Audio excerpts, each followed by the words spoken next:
What is going on, everybody? John Middlekauff, that's me. 3 and Out Podcast is the show.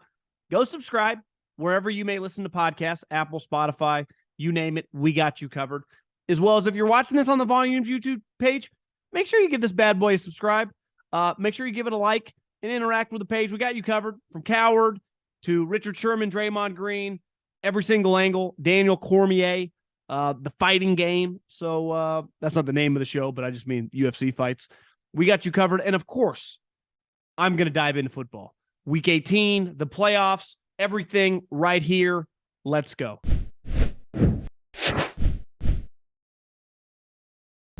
Before we dive into football, though, I wanted to touch on my friends at Gametime.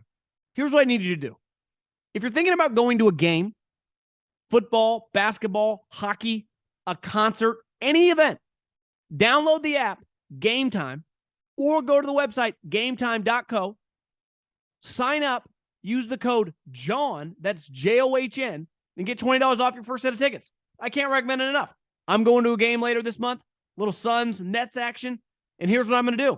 I'm going to use Gametime. If you're going to go, whether it's college basketball, whether it's the NHL, whether it's one of these NFL playoff games, whether it's a concert, whoever you want to listen to, use the Gametime app. I can't recommend it enough. I'm using it. We're using it here at the Volume. They've become friends and partners because they're the fastest growing ticket app in America. And they have everything covered. The lowest prices, tickets guaranteed. Cannot recommend enough. Download the app, Gametime. Sign up. Use the code JOHN. That's John. That's me.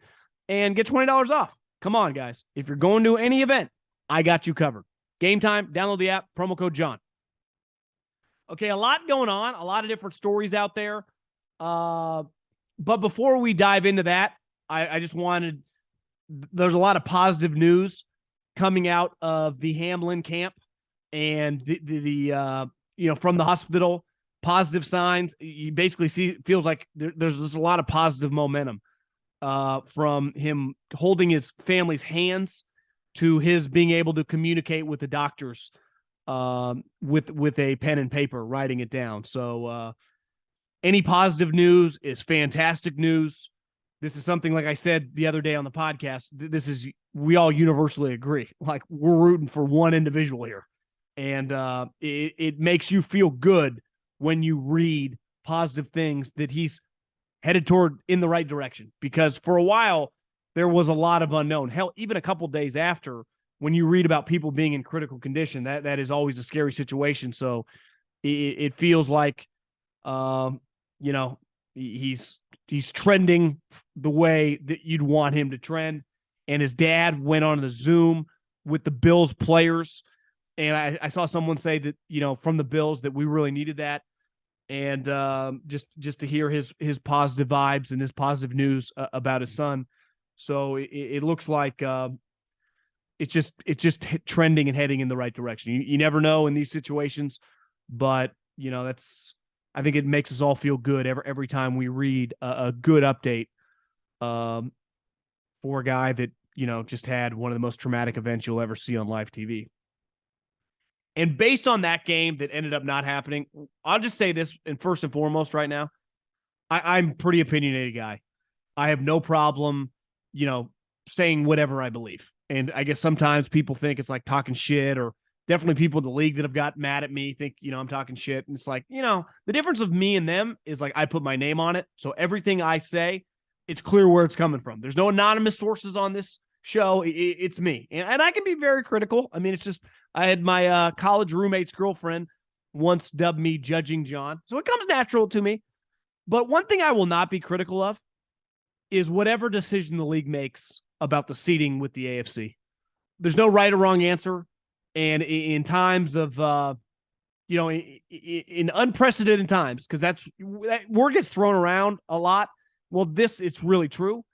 And this is not something that, there's a playbook for. I learned a long time ago, someone told me there's no playbook, there's no handbook for life. And the older you get put in new situations, you get put in new relationships, and you just kind of learn on the job. And anytime you talk with senior management of any bigger company, like they're getting thrown curveballs all the time. And this level of curveball, given the power of the NFL, there's no right or wrong answer. I don't think I've said it on the show because I've actually only had one show since Monday Night Football, was if they gave the Bills the number 1 overall seed, I wouldn't complain. Now, someone would. Chiefs people would. Now, I don't know what the statute of limitations, like when are people going to go on TV and start complaining about whatever the NFL decides? Probably at that point now. Probably took a couple days. Skip tried to jump the line and people, were not happy. Even though, like, I understood, even separate, my girlfriend who doesn't know who Skip Bayless is didn't quite get, like, why, like, not necessarily his tweet, but why, just the whole situation. I'm like, well, everyone hates this guy to begin with. So, and he's always kind of in the middle of these things. It was kind of an easy one, even though separate from the outcome of that game obviously had a lot of impacts on the seeding. It's just hard to even begin to talk about that when there's a guy lying on the ground fighting for his life. And I'd argue, like, even a couple days later. Now, by the time you get to the games this weekend, someone has to know something, right? It matters to some teams. I just don't think there's a right or wrong way to do it. Because no matter what you decide, there's been rumors about adding an 8th team. There's been rumors about letting the Chiefs and the Bills each decide separately. The Chiefs get to decide, do you want home field or do you want the bye? Someone's going to be mad. Someone's going to complain. Welcome to life. I thought the league handled it, just the whole situation. The Bengals fans, everyone involved in that stadium, handled it incredibly well on Monday night. And we'll find out what the outcome is on their decision. But whatever it is, people are going to be pissed off. And one of those will not be me. One of those will not be me. But let's dive into someone who's kind of pissed off. And that's John Harbaugh. And John Harbaugh was asked about Lamar, who has been MIA for a long time now with his knee injury. And basically, like, was he coming back? Like, is he playing this weekend? Coming back for the playoffs? And John Harbaugh dropped I'm going to leave all that stuff alone. I went, what? Like, your starting quarterback. Is he coming back for the playoffs? And I think anyone can relate to this. Now, everyone listening, maybe there's 1 or 2 people, probably doubtful, has never been involved in signing a $170 million contract, unless some NFL quarterbacks or NBA stars are listening to this podcast. So we can't relate to the level of money Lamar turned down, right, for one contract. That's an enormous amount of money. But we can, I think, especially if you've been over 30 years old, you've had a couple jobs, you have been in situations where you've viewed yourself underpaid. You've been in a contractual situation that was coming up and you didn't know if you were going to get renewed or how you're going to ask for more money. Every human can relate. When there's a lot of money on the line, whatever relative that is to you, and there is a discrepancy between your side and the other side, things eventually get weird. It is inevitable. There is no way for the elephant in the room in a situation to be money and it not lead to awkwardness, bitterness, anger, and ultimately, a situation like they're dealing with now. Because if I put myself in Lamar's shoes, though, as I said last year, I thought he should have signed the contract. They're offering you $160, $170 million. It's life-changing money. It's top of the market money. Just because one moronic institution does something doesn't mean that everyone else copies them, right? Just because one person in the industry makes a decision doesn't mean every other company follows suit when they view that as the wrong move, i.e., the Browns and Deshaun Watson, because that contract already looks terrible. Let's face it. Like, the going rate for Lamar was $160, $170 million guaranteed. That was on the table, and he said no. Now, I get from his perspective going, well, fuck, if Deshaun Watson's getting that much money, I'm worth that much money. Because unlike that guy who's not trustworthy when he leaves the building, I'm one of the highest character guys in the league. You trust me unequivocally. So I get it. And I get what are the Ravens supposed to do? You put out this money, he's not signing it. It was a weird situation. But the outcome of the situation was eventually probably this. Because I've been in contract situations for obviously a lot less money than this, and it eventually gets weird. It's human nature. And because one side views themselves as getting screwed, and the other side views themselves as you're not living up to your end of the bargain, so then there becomes resentment. And that's what it feels like right now. John Harbaugh, Lamar Jackson, and the Ravens, they're not on the same page. Now, that doesn't, and I've already seen this on the internet, like the Jets need to trade for him, the Colts. If the Ravens want to keep him, he's not going anywhere. This is not the NBA. You're not a free agent. There's this thing called the franchise tag. But if this is truly weird inside the building, and I think it's fair to say, if Lamar, why am I going to lay it on the line in a playoff game when my knee doesn't feel totally right and I don't have a contract yet? And the Ravens go, we offered you a contract. We're paying you a premium. You're a starting quarterback. We need you on the field. It was inevitable. And now we're here. And the undoing of the Ravens situation had a lot of injuries. But, and who knows? Maybe if Lamar was 100% healthy, they would have been a first-round and out team. They've been that way before with Lamar Jackson. But, you could argue their season ended before it even started when they couldn't figure out the contract situation. Another comment I saw the other day that I had a giant red flag on. Not necessarily the comment, but the person that the comment was directed at. Davante Adams, twofold. One, he came out and was asked, do you want to leave the Raiders? Right? Your friend's benched. He's not going to be on this team anymore.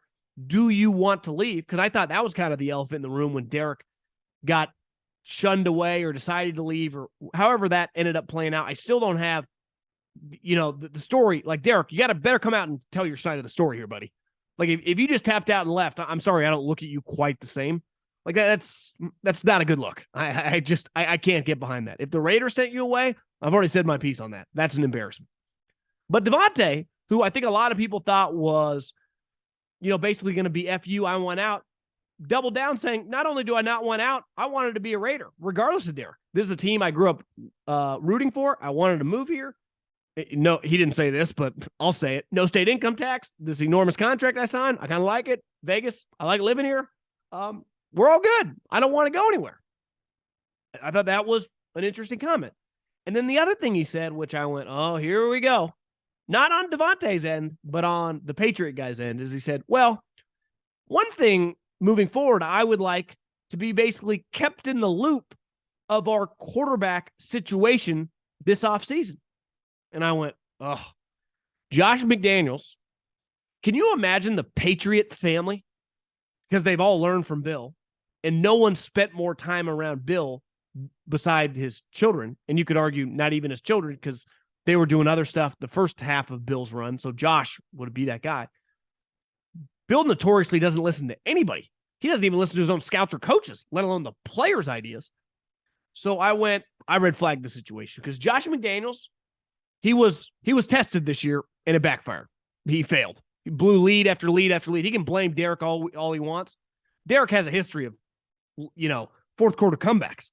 He proved last year with a shitty team he'd get 10 wins. So this season's on Josh.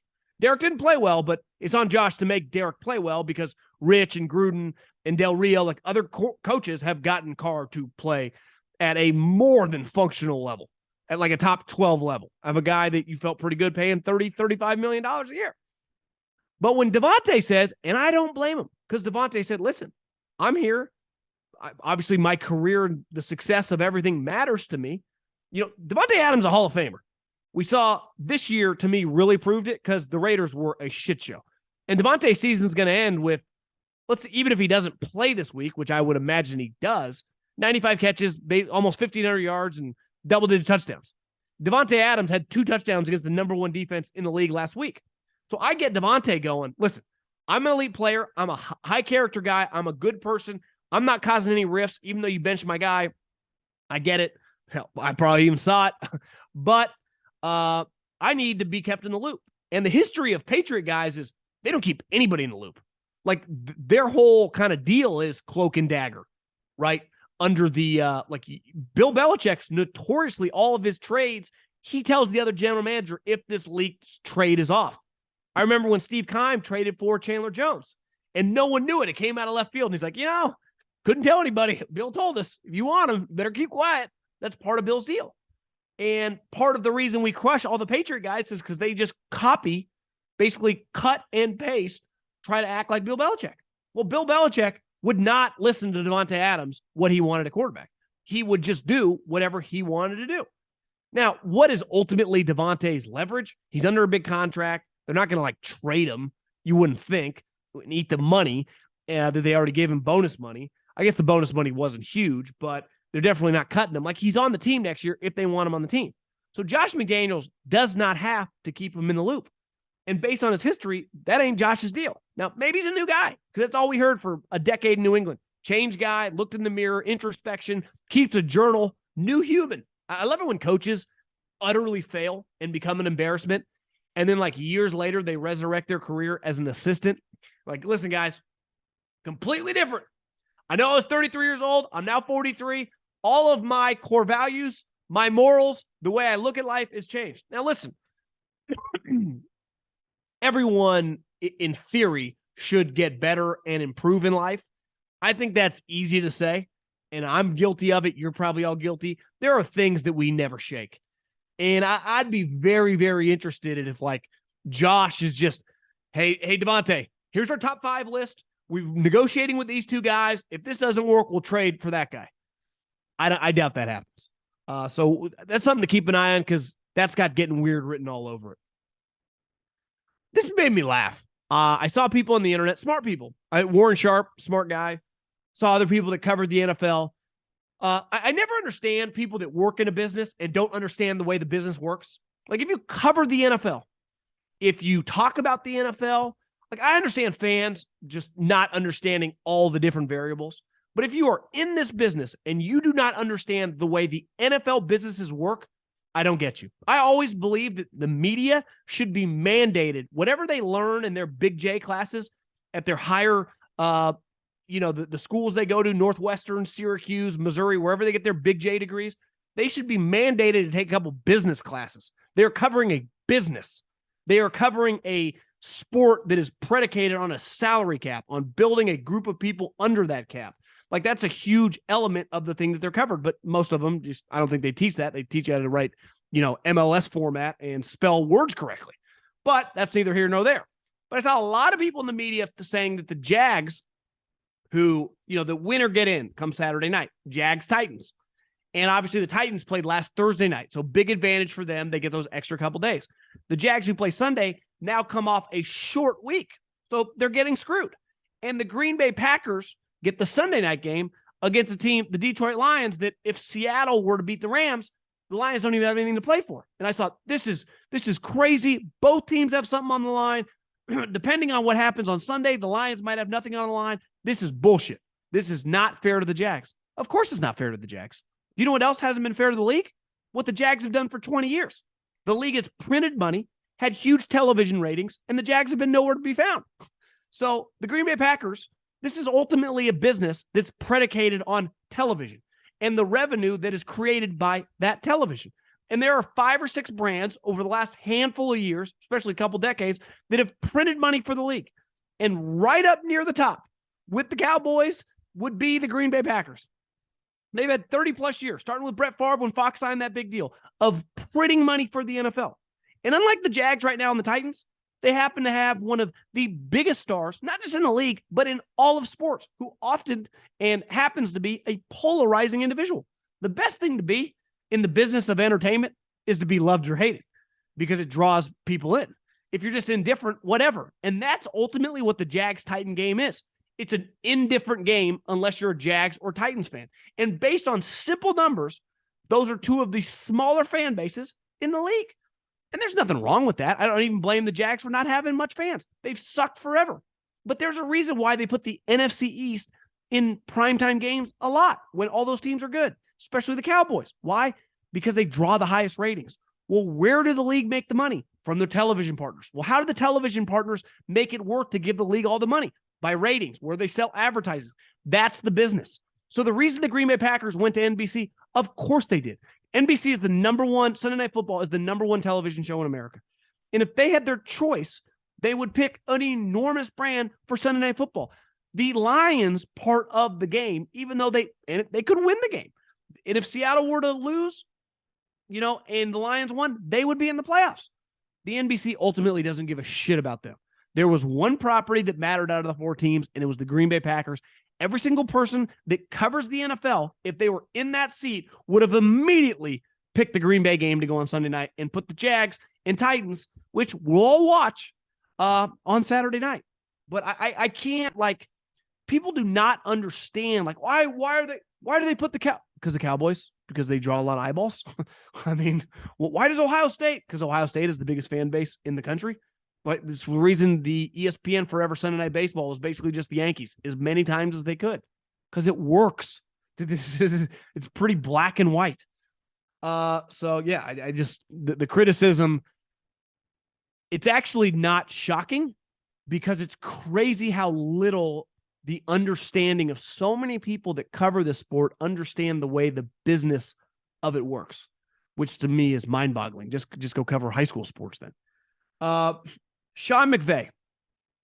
I saw that he said that this season is, he called this year a professional failure. They've obviously had a terrible season, lost a ton of games, ton of injuries, and for the first time in his life, he's lost. He's made the playoffs. Even the year, I guess, he didn't make the playoffs when Jared Goff was his quarterback, they went 9-7. So he never had a losing record. Most years, he's hosting playoff games. He's had nothing but success. Called this year a professional failure. And then I wrote that down. I was put out the show this morning. And then later in the day, I saw a headline from the Front Office Sports. They kind of cover the media industry. Said that television executives are interested in Sean McVay again. And I think it's pretty clear, like Kirk Herbstreit, if they could replace Kirk Herbstreit at Amazon with Sean McVay, they would do it in a heartbeat. Like, to me, Kirk Herbstreit has one and done written all over him. I like Herbie. Fantastic on college, terrible in the NFL. It does not work. You don't need to be some media critic. Turn on Amazon. Al and him have zero chemistry. It's not an easy watch. It just isn't. He doesn't know what's going on. In fairness, how would he? He's dedicated his life to college football, and he's damn good at it. Just like if you put Troy Aikman doing college games, it would be weird, and it wouldn't feel right. And I would imagine that Amazon, and who knows, maybe Sean McVay would be bad. More than likely, I'd say he'd be pretty good, would take him in a heartbeat. Here's the thing. I've said over and over from my own experience, because you read the quotes, like it's just like the inspirational quotes, but until it happens to yourself, you can't relate to it, right? There is no better teacher than failing, right? You never fail, you just learn. And those all sound great until it happens to you, right? Like, it's easy to be taught. I remember back like in college, learning about accounting and some of these finance classes. It never really resonated with me. I mean, I kind of got it and the importance. And then you get in the real world and you start a business, you got accounts payable, you're chasing money, you got to write this off, you got to amortize this, this tax break. It starts all kind of clicking. You're like, well, if I had actually done this while I was in college, I would have been a great student. This stuff bored me in college because I couldn't relate to it, right? No different than Sean McVay. You hear about, like, everyone eventually gets fired in the coaching profession. Everyone, you're hired to be fired. Well, until you're actually fired or until you actually struggle, how do you relate? Sean McVay got hired once upon a time by the football team, Commanders. They were the Redskins at the time. And then when the entire family got blown out, he survived, stayed with Gruden. And then he got elevated. And then from there, he became the Rams head coach. And he coached the Rams, and within 5 years, he's Super Bowl champion. And I'm giving him credit for doing that, but how could he relate to failure? All he's done in his professional life is succeed. This is the first time in his life. Check out his girlfriend or now wife on Instagram. The guy's living high on the hog. Life's pretty good for Sean. Now, he's earned it. He's created that. But, this is the first time he's ever failed. In the history of coaching, every coach fails. Andy Reid had a losing season. Belichick had a losing season. Tomlin, maybe he never does. I don't know. He just avoids it. But, welcome to football. This is the reality. Sean Payton's lost. Pete Carroll's lost. Pete Carroll's been fired. It's human nature. It's the reality of the business. But to me, as someone that's been fired and someone who's had to start at zero multiple times, it does make you reevaluate some of your priorities. Because when you're winning, like last year, clearly Amazon, and I think it was specifically Amazon, really tempted him. Hey, we'll give you $20 million. I can't even speak. You will work with Al Michaels and you'll be a fucking star. You'll be the next John Madden. You can do this the rest of your life. You'd be super rich, live in LA, do whatever you want, live wherever the hell you want. Al will help kind of elevate you, and then you'll transition with the next play-by-play guy in years, and we will build our network around you. And that's kind of what Amazon's doing. They're going to start adding a bunch of live sports. And he turned it down. And I don't blame him. They just won the Super Bowl. all the guys came back. To me, if he's going to leave, like he would do some thinking about it now. And his love and drive for doing what he does would really be tested, because that's what happens whenever you lose. But here's what I know. Sean McVay is a damn good football coach. I actually am as impressed with him this season as I have been when he's been winning big and winning playoff games. If you turn on the Rams this last month, I don't care how deep you are into football knowledge, there are going to be guys that are playing for his team that you have never heard of. He took Baker Mayfield, who was god-awful the last couple of years, and has won football games. And there have been moments in the games where they've had success with Baker Mayfield where he's easily looked the best he's looked since 2020 and the Cleveland Browns. The other night, or on Christmas Day, when he beat the living shit out of Denver, and I get Denver is bad, I think that's one of the most impressive games he's coached in a long time. They showed up on Christmas in front of everybody and came to win. Like, they are playing their ass off. And I think a lot of people, and I'll talk to Stuckey a little bit later, I think the smart money is going to be on the Rams this weekend because his shit works. He resonates with the players. Obviously, he's good with the scheme. Sometimes you have a year where everyone gets injured and there's nothing you can do. He has a special skill. Now, he's a big personality. He would be great calling football games. I think he would be a star. But there are only so many guys in the history of this country who can coach football, college, pro, high school, who are the top of the top. And I believe he's one of them. So I hope he doesn't leave, because there would be no replacing that. Like, he's young. He's a star. Like, John Madden could have done it clearly for a long time and would have been one of the best coaches, in the league. Decided not to. And listen, it all worked out for him. Built a huge brand, built a huge, legacy, real estate in the Bay Area to the video games. Like, obviously his life shot up like a rocket ship. But I still believe that, the NFL is better off with Sean McVay coaching in it than it would be with him working on television. You can say the same thing about Tomlin. Like, Tomlin, go to TV tomorrow, go to Amazon with Al, or do, one of the networks on Sunday and be a star. But the NFL is better with Mike Tomlin as a coach. So I hope that he's not tempted. Money talks, shit walks. If at all his love and drive has been diminished, he'll know it now, because you really think about that stuff when you're losing. It's easy to kind of push it to the side when you're winning.